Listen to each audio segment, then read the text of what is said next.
Mi madre me llamó durante una reunión de junta directiva de $40 millones para decirme que la avergonzaría en la fiesta de un multimillonario. Le dije, claro, mamá, colgué, y dejé que pasara la Nochevieja explicándole a mi persona al hombre cuya empresa yo soy dueña. La llamada entró a las 2:17 p.m. de un martes. Estaba sentada a la cabecera de una mesa de conferencias en el piso 42, con 7 rostros mirándome sobre una superficie de mármol italiano que costaba más que los autos de la mayoría de la gente, en medio de autorizar una inyección de capital de $40 millones a una empresa de logística cuya estructura de gobierno corporativo había sido, hasta hacía 18 meses, un desastre absoluto. El tipo de desastre que aparece en los reportes de la SEC como debilidades materiales y en la prensa financiera como volatilidad de liderazgo y en mi mundo como oportunidad. Mi teléfono personal, el que solo usa la familia, el que mantengo separado de mi línea de trabajo encriptada de la misma forma en que se mantienen tablas de cortar separadas para carne y verduras, vibró sobre la mesa. Mamá, lo miré exactamente un segundo. Luego levanté un dedo hacia mi director financiero, David Liang, que había estado a media frase sobre estructuras de covenants. David había estado conmigo 9 años. Entendió el dedo. Dejó de hablar. Silencié el micrófono de mi laptop. Contesté la llamada. Hola, mamá. Emma, cariño, qué bueno que te alcancé. ¿Estás ocupada? Un poco, dije. ¿Qué pasa? Lo que siguió fue entregado en ese tono particular que usa mi madre cuando ha decidido que algo es por mi bien. Cálido en la superficie, con condescendencia estructural justo debajo. El equivalente verbal de un regalo envuelto en papel hermoso que contiene una crítica. Me explicó sobre Marcus, sobre su jefe, Jackson Reed, multimillonario de la tecnología, Nexus Systems, propiedad en los Hamptons, sobre la reunión de Año Nuevo, inversionistas, ejecutivos, capitalistas de riesgo, gente seria. Usó esa frase 2 veces.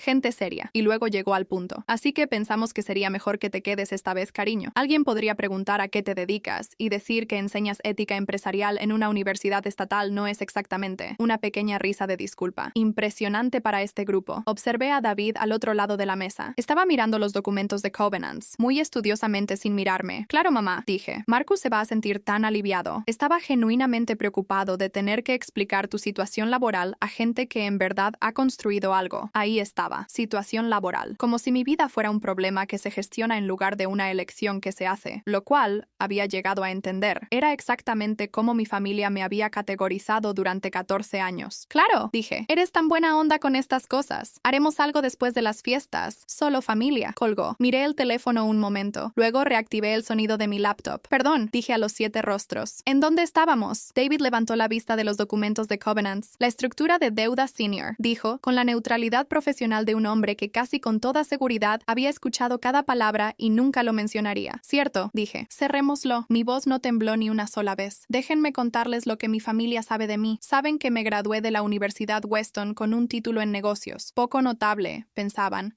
comparado con la admisión de Marcus al MIT en ingeniería, que mis padres han mencionado en aproximadamente 600 cenas familiares. Saben que hice una maestría, luego un doctorado, luego entré a la facultad de Caldwell State como profesora asistente de ética empresarial. Saben que manejo un Honda Civic gris del 2019. Vivo en un departamento de 2 recámaras al norte de la ciudad y gano, como mi madre había especificado útilmente por teléfono, $127,000 al año en salario de enseñanza, que ella anteriormente creía que eran $85,000, lo cual dice algo sobre qué tan cuidadosamente había estado prestando atención. Nunca han visitado mi oficina. Esto es, en retrospectiva, un descuido significativo de su parte. Me llamo Emma Chin. Tengo 36 años. He sido profesora asociada de ética empresarial en Caldwell State durante 11 años, lo cual encuentro genuinamente satisfactorio. Me gusta enseñar, me gustan los estudiantes, me gusta el trabajo intelectual específico de entender por qué las organizaciones fallan moralmente antes de fallar financieramente. Doy 2 cursos por semestre y publico regularmente en revistas de las que mi madre nunca ha oído hablar. También dirijo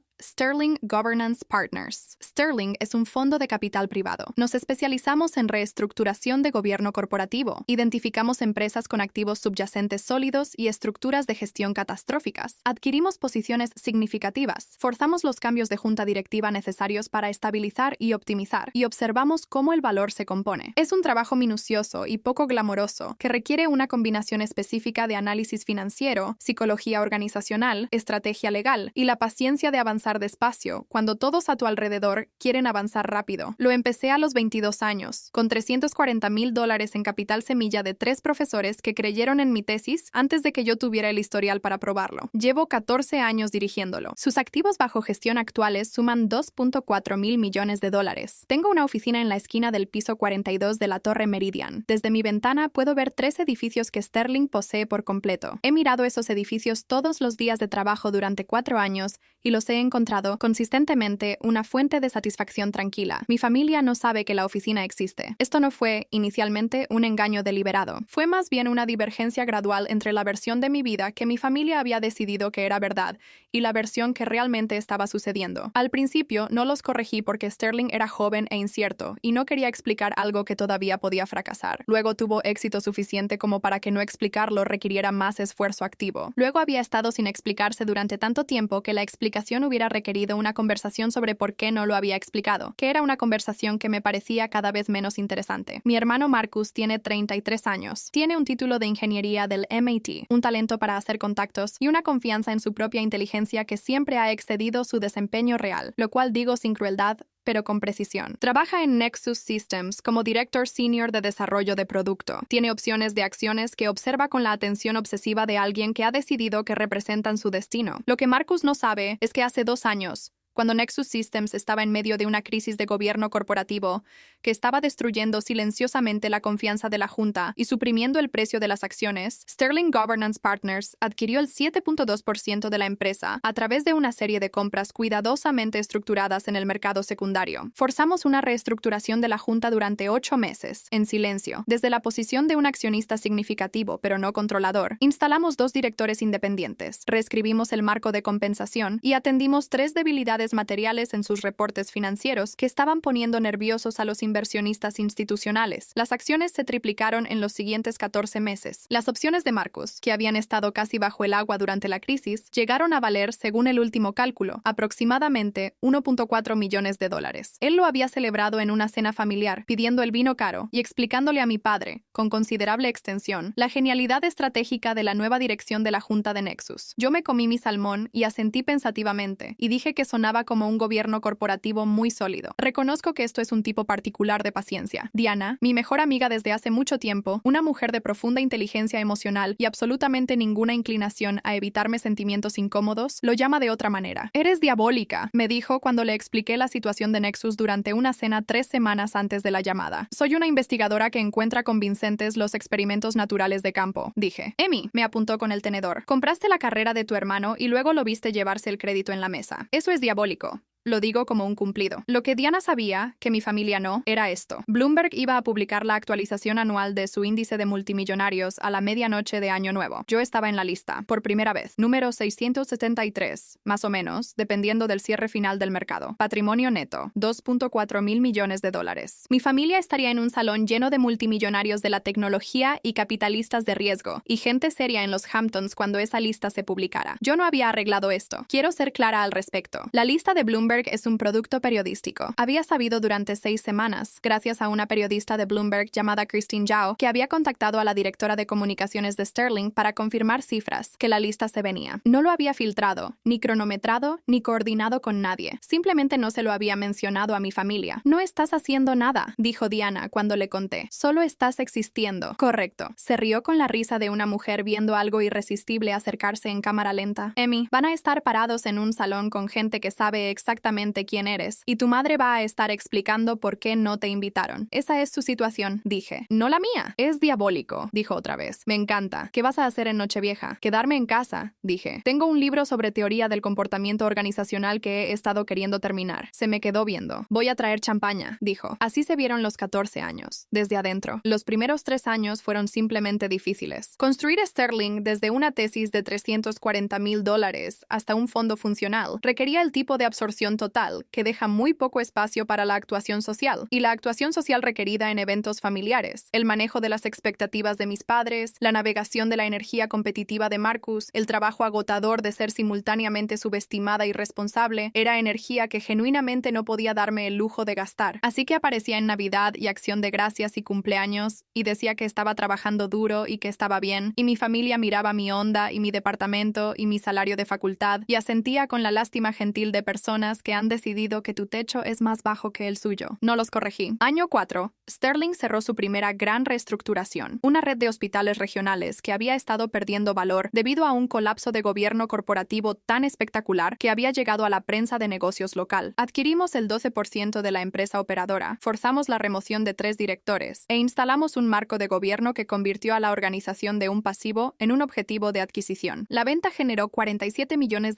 en retornos sobre una inversión de 6 millones. Llevé a mi equipo a cenar para celebrar. Pedí una botella de vino que costó $340. Ese mismo mes, Marcus anunció en una cena familiar que lo habían ascendido a director en Nexus. Mis padres abrieron champaña. No estoy resentida por esto. Quiero ser precisa al respecto. El resentimiento es una emoción que requiere inversión continua y tengo mejores usos para mis recursos cognitivos. Lo que sentí, sentada en esa mesa mientras mis padres brindaban por el nombramiento de Marcus, fue algo más cercano a la curiosidad antropológica, la fascinación específica de observar a un sistema social operar según su propia lógica, completamente convencido de su precisión, totalmente inconsciente de los datos que no está viendo. Año 7. Mi madre me contó en Pascua que se había encontrado con la madre de una compañera mía de la universidad, una mujer llamada Priya Algo, que había entrado a la banca de inversión, y que Priya ahora era directora general y acababa de comprar una hermosa casa en los suburbios. Lo dijo en el tono de alguien ofreciendo un espejo. «Qué bien», dije. «Priya siempre fue lista. Tú pudiste haber hecho algo así», dijo mi madre. «Tenías las calificaciones». «Seguro que tienes razón», dije. Sterling, en ese punto, tenía $340 millones bajo gestión. Me comí mi jamón de Pascua y no lo mencioné. Año 9 fue cuando Marcus entró a Nexus. Me llamó, emocionado, desde el estacionamiento después de su primer día. Me contó sobre las opciones de acciones. Me dijo que su jefe, Jackson Reed, era un genio. Me dijo que esta era la empresa que iba a cambiarlo todo. ¡Qué emocionante!, dije. Cuéntame sobre la estructura de gobierno corporativo. ¿La qué? No importa, dije. Felicidades. Año 11 fue la crisis de gobierno corporativo de Nexus. La observé desarrollarse desde la posición de alguien que había estado monitoreando la empresa durante 2 años. La disfunción de la junta era un caso de libro de texto, el tipo de cosa que podría haber descrito a mis estudiantes como un estudio de caso, y de hecho había usado una versión depurada en mi seminario de gobierno corporativo como ejemplo de cómo se ve la entropía acelerada cuando falla la estructura de supervisión. La tesis de inversión de Sterling era sólida. La tecnología subyacente era genuinamente excelente. La junta era un desastre. Empezamos a adquirir. Manejé la posición de Nexus yo misma, con David y nuestra analista principal, una mujer llamada Catherine Chen, que se había unido a Sterling desde Goldman Sachs 4 años antes y que tenía el don específico de poder identificar exactamente qué miembro de la junta era la raíz de un problema de gobierno corporativo y por qué. Nos movimos con cuidado, durante 6 meses, construyendo nuestra posición sin activar los umbrales de divulgación de una manera que señalara nuestras intenciones demasiado pronto. Con el 7.2%, éramos el tercer accionista institucional más grande, entonces empezamos el trabajo silencioso. No voy a pretender que no fue extraño dirigir una campaña en las sombras para estabilizar la empresa donde trabajaba mi hermano, sabiendo que su futuro financiero estaba materialmente afectado por el resultado, sabiendo que él no tenía idea. Tuve una conversación con mi terapeuta, la doctora Rachel Park, que llevaba 22 años ejerciendo y que era constitucionalmente incapaz de sorprenderse por nada, sobre si había un problema ético con mi posición. Define el conflicto, dijo. Mi hermano es accionista de una empresa que estoy reestructurando. Él se beneficia de la reestructuración. Él no lo sabe. ¿Estás tomando decisiones en su interés o en interés de Sterling? En interés de Sterling. Su interés resulta estar alineado. ¿Estás ocultando información que lo perjudicaría materialmente si la tuviera? No, lo contrario. La doctora Park me miró por encima de sus lentes de lectura. Emma, eres profesora de ética empresa estar alineado. ¿Estás ocultando información que lo perjudicaría materialmente si la tuviera? No, lo contrario. La doctora Park me miró por encima de sus lentes de lectura. Emma, eres profesora de ética empresarial. ¿Sabes lo que es un conflicto de interés? Esto no lo es. Lo sé, dije. Solo quería escucharlo de alguien más. ¿Quieres permiso para disfrutarlo un poco? Quiero confirmar que mi razonamiento es sólido. Sonrió. Tu razonamiento es sólido. El disfrute es asunto de tu propia conciencia. La reestructuración funcionó. La junta se reconstruyó. Las acciones acciones se triplicaron. Marcus se hizo rico, según los estándares de una persona normal, sin saber por qué. Y yo volví a dar mi seminario de martes y jueves sobre responsabilidad corporativa, a calificar trabajos en mi departamento los sábados por la mañana y a manejar mi Honda hasta la oficina en el edificio que mi familia no sabía que yo poseía. Los días entre la llamada de mi madre y Nochevieja tuvieron una calidad particular. Fui al campus. Tuve horas de oficina. Un estudiante llamado Pradip vino el miércoles a discutir su trabajo sobre deber fiduciario, que era un trabajo genuinamente sólido, y se lo dije con el cuidado específico que trato de darle a los estudiantes talentosos porque alguien me lo dio a mí una vez y me importó. Almorcé con mi jefe de departamento, el profesor Gerald Walsh, que llevaba 31 años enseñando ética financiera y que era una de quizás 6 personas en mi vida profesional que conocía el alcance completo de lo que hacía fuera del salón de clases. Se ve como si estuvieras esperando algo, dijo Gerald, sobre la sopa que pedía cada vez porque, según él, era lo único que el comedor de la facultad hacía consistentemente bien. Bloomberg publica el índice en Nochevieja, dije. Gerald bajó su cuchara. Me miró. Tu familia va a estar. Los Hamptons, dije. Fiesta de multimillonario.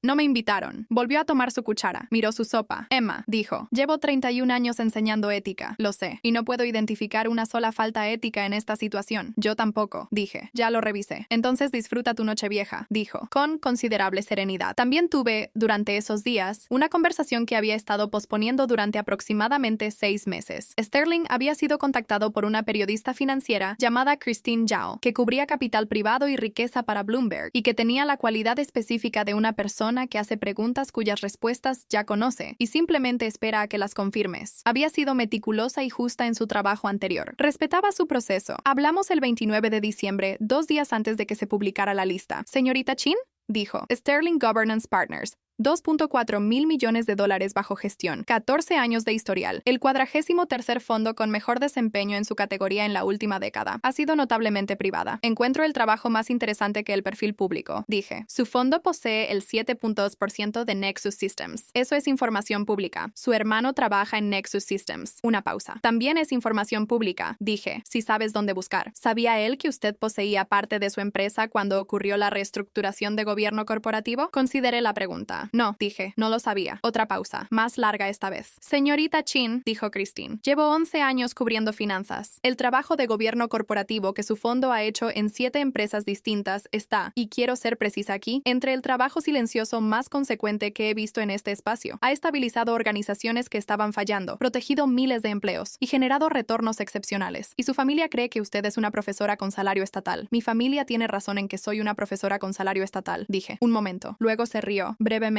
La risa de alguien que aprecia la precisión. La lista se publica a medianoche de Año Nuevo, dijo. Lo sé. ¿Hay algo que le gustaría decir para el registro antes de que se publique? Pensé en la voz de mi madre por teléfono. Alguien podría preguntar a qué te dedicas. Pensé en la mesa de Pascua y en Prilla con la linda casa. Pensé en Marcus pidiendo el vino caro para celebrar los cambios de junta que habían salvado sus opciones, explicándole la genialidad estratégica a mi padre mientras yo comía mi salmón. Creo que el trabajo habla por sí solo, dije. Christine se quedó callada un momento. Fuera de registro, dijo. ¿Dónde va a estar cuando se publique? En casa, dije. Tengo un libro que he estado queriendo terminar. Se rió otra vez. Más tiempo esta vez. Nochevieja. Diana llegó a las 11:30 p.m. con 2 botellas de Billecart salmón rosado, su elección, extravagante, del tipo de champaña que comunica que se ha reconocido una ocasión, y su laptop, que colocó en mi mesa de centro con la energía enfocada de alguien que había estado esperando esto durante días. Yo estaba en pants. De hecho, había estado leyendo el libro sobre teoría del comportamiento organizacional. El departamento estaba tranquilo. La ciudad afuera de mis ventanas tenía el zumbido particular de un lugar preparándose para cambiar su número. Te ves extremadamente tranquila para alguien cuya vida está a punto de convertirse en información pública, dijo Diana, abriendo la primera botella con la eficiencia practicada de una mujer que ha hecho esto antes. Estoy extremadamente tranquila, dije. Emmy, me pasó una copa. Tu familia está actualmente parada en un salón en los Hamptons con multimillonarios de la tecnología y capitalistas de riesgo.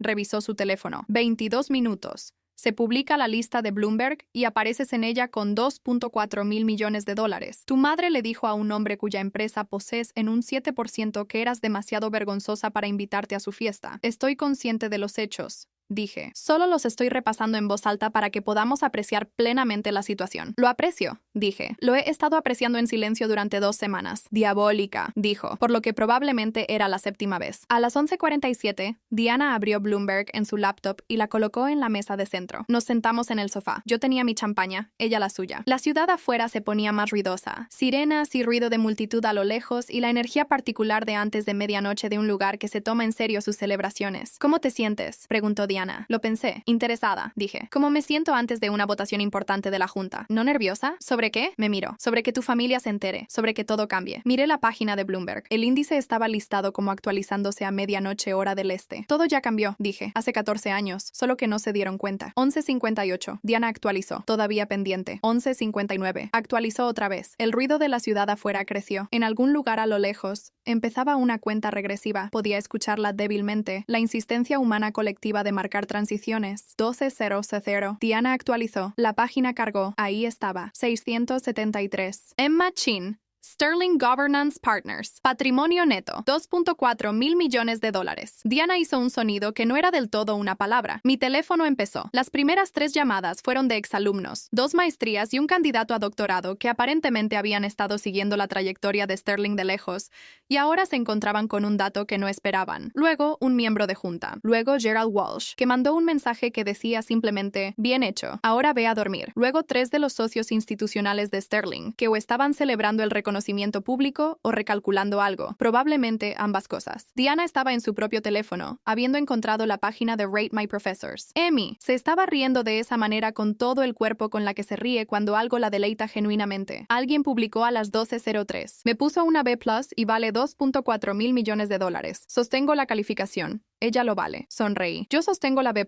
Su análisis de la sección de cumplimiento de Sarbanes-Oxley era débil. Hay otro. La profesora Chin nos dijo en la segunda semana que las fallas de gobierno corporativo siempre empiezan con incentivos mal alineados. Resulta que tenía recibos. Miré ese un momento. De hecho, había dicho exactamente eso. Lo decía cada semestre. Era verdad. Entonces llamó Marcus. Contesté al tercer timbre. Había estado esperando, no con ansiedad, sino con la atención particular de alguien que sabe que una conversación va a ser significativa y quiere estar presente para ella. Emma. Su voz tenía un registro que nunca antes le había escuchado. Comprimido, despojado de la actuación. La voz debajo de la voz. ¿Qué diablos está pasando? Vas a tener que ser más específico, dije. La lista de Bloomberg. Un respiro. Tu nombre está ahí. 2.4 mil millones. Eso no puede ser. Eso no está bien. Está bien. Silencio. Podía escuchar la fiesta detrás de él. Música, voces, el sonido ambiental de una reunión de gente que se consideraba importante. Pero manejas un Honda, dijo. Vives en un departamento. Enseñas en una escuela estatal. De 2 recámaras, dije. Y sí, hago todas esas cosas. Mamá, lo escuché, ligeramente amortiguado. Se había volteado del teléfono. Dice que es verdad. Luego la voz de mi madre, más cerca ahora, sin aliento de esa forma particular de alguien que ha experimentado una recalibración repentina y significativa. Emma, cariño. Tiene que haber algún error. Los números no pueden. No hay error, mamá. Pero tú ganas. 127,000. Ese es solo mi salario de enseñanza. El silencio que siguió fue absoluto. Detrás, muy tenue, podía escuchar una fiesta que no tenía idea de que estaba a punto de ponerse interesante. Entonces Marcus volvió. Su voz había bajado a casi un susurro. Jackson Reed acaba de acercarse a mí. Una pausa. Larga. Me preguntó si estoy emparentado contigo. Eso tendría sentido, dije. ¿Sabe quién eres? Otra pausa. Emma. Dice que eres dueña del 7% de Nexus. Dice que reestructuraste la junta hace 2 años. 7.2%, dije. Y sí, tú, se detuvo. Volvió a empezar. Eres dueña de parte de la empresa donde trabajo. Sí, mis opciones se triplicaron. Sí, la pausa que siguió tuvo una calidad diferente. He estado en suficientes salas de juntas directivas para saber cómo suena el silencio de alguien completando un cálculo. Este era ese silencio. Por ti, dijo. Por el trabajo de Sterling. Sí. Ay, Dios mío. Su voz se quebró. No dramáticamente. Solo el sonido de una estructura cediendo. Te desinvitamos. Mamá llamó y dijo, sé lo que dijo. Mientras tú eres, se detuvo.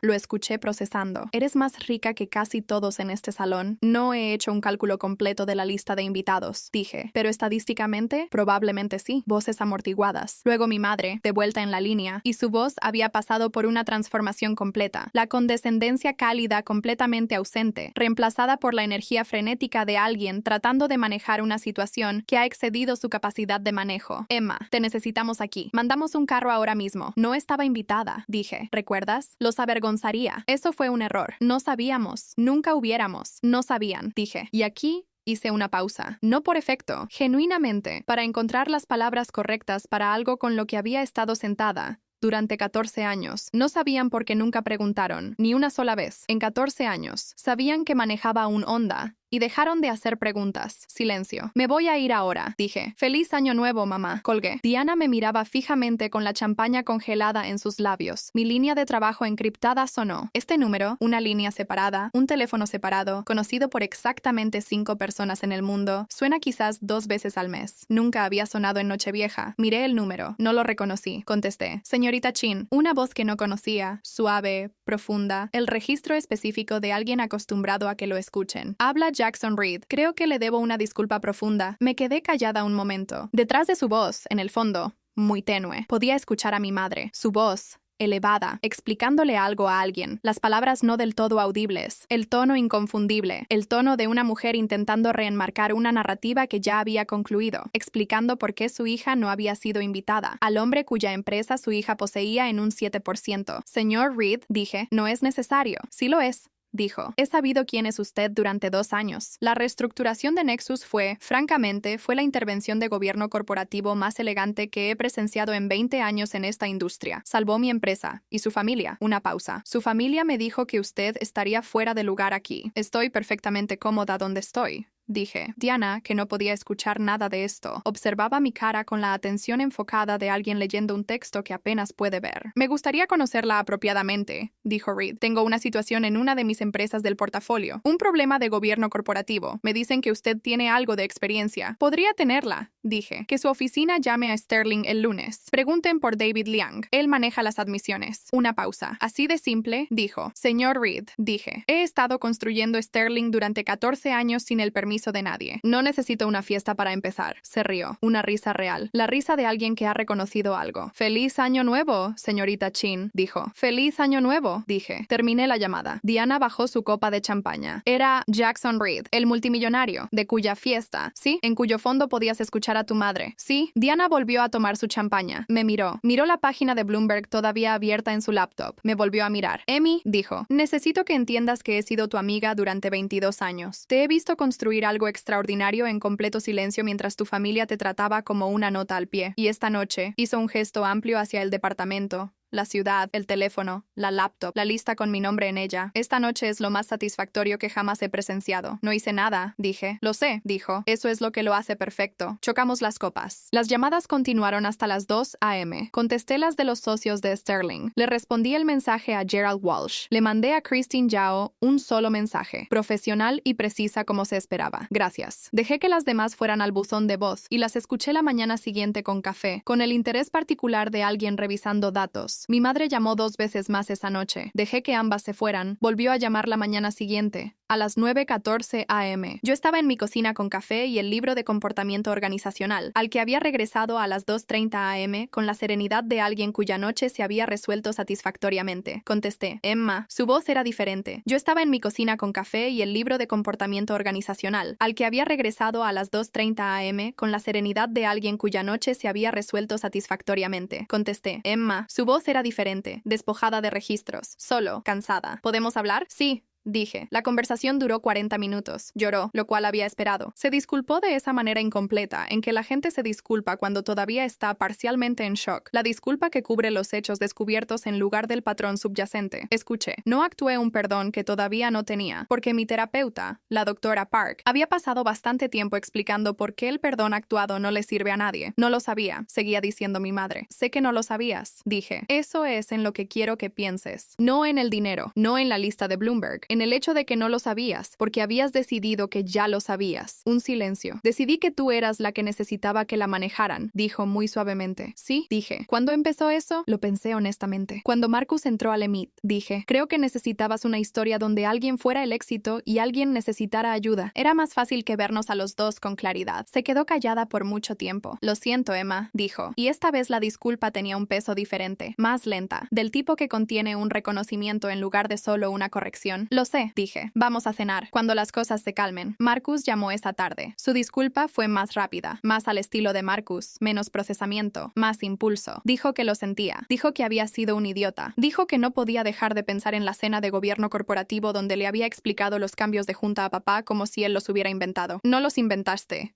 dije. Ya lo sé, dijo. ¿Lo disfrutaste? ¿Verme hacer eso? Una pausa. Un poco, dije honestamente. Hizo un sonido que podría haber sido una risa. Sí, dijo. Justo. Luego, Emma, ¿por qué no nos dijiste? Lo pensé. La respuesta real, no la conveniente. Al principio, porque no estaba segura de que fuera a funcionar, dije. Luego, porque estaba observando para ver cuánto tiempo les tomaría preguntar. Luego, porque, honestamente, había estado sin decirse durante tanto tiempo que decirlo se sentía como si requiriera una razón. Una razón como que te desinvitaran de la fiesta de un multimillonario. No arreglé el momento de Bloomberg, dije. Solo no lo evité. Se quedó callado. Eso es diabólico, dijo. Diana también dice eso, dije. 3 meses después, Sterling Governance Partners cerró un contrato con una empresa del portafolio de Reed Capital, un fabricante de dispositivos médicos con una estructura de gobierno corporativo que había estado produciendo exactamente el patrón de disfunción que, a estas alturas, puedo identificar dormida. El contrato fue directo. El resultado fue bueno. El trabajo fue satisfactorio de la manera en que el trabajo cuidadoso y consecuente es satisfactorio. Jackson Reed y yo tuvimos una reunión en enero, en una sala de conferencias en su oficina de Manhattan. Era más agudo de lo que esperaba, lo cual respeté, y no cometió el error que a veces cometen los hombres poderosos de asumir que mi disposición a reunirme era deferencia. Establecimos términos de trabajo en 40 minutos. Antes de irme, dijo, su familia todavía no entiende del todo lo que ha construido. Están en eso, dije. ¿Cómo se siente? Ahora que lo saben, pensé la pregunta honestamente, como trato de pensar todas las preguntas. Más tranquilo, dije. Tomaba mucha energía ser subestimada por gente que me quería. No me di cuenta de cuánta hasta que se detuvo. Asintió lentamente. Mi jefe de departamento, dije, me dijo el día después de que se publicó la lista. Ahora ve a dormir. Creo que fue el consejo correcto. Volví a Caldwell Estate en enero y di el semestre de primavera. Di una conferencia en mi seminario de gobierno corporativo en la tercera semana sobre el caso de Nexus Systems. Completamente depurado, todos los nombres cambiados, usado como ejemplo ilustrativo de cómo se ve la recuperación de valor impulsada por el gobierno corporativo. Un estudiante llamado Pradip, que había escrito el excelente trabajo sobre deber fiduciario, hizo la pregunta correcta después. ¿Cómo mantuvo el fondo su posición en silencio durante la fase de adquisición? Preguntó. Paciencia, dije. Y el entendimiento correcto de qué información es material para divulgación versus qué es simplemente relevante para tu propio análisis. Asintió. Escribió algo. Además, dije, entendieron que ser subestimado no es una desventaja, es una condición estratégica. Si sabes algo que el salón no sabe, el malentendido del salón sobre ti no es tu problema que corregir, es tu ventaja que manejar. Levantó la vista. Hasta que eliges corregirlo.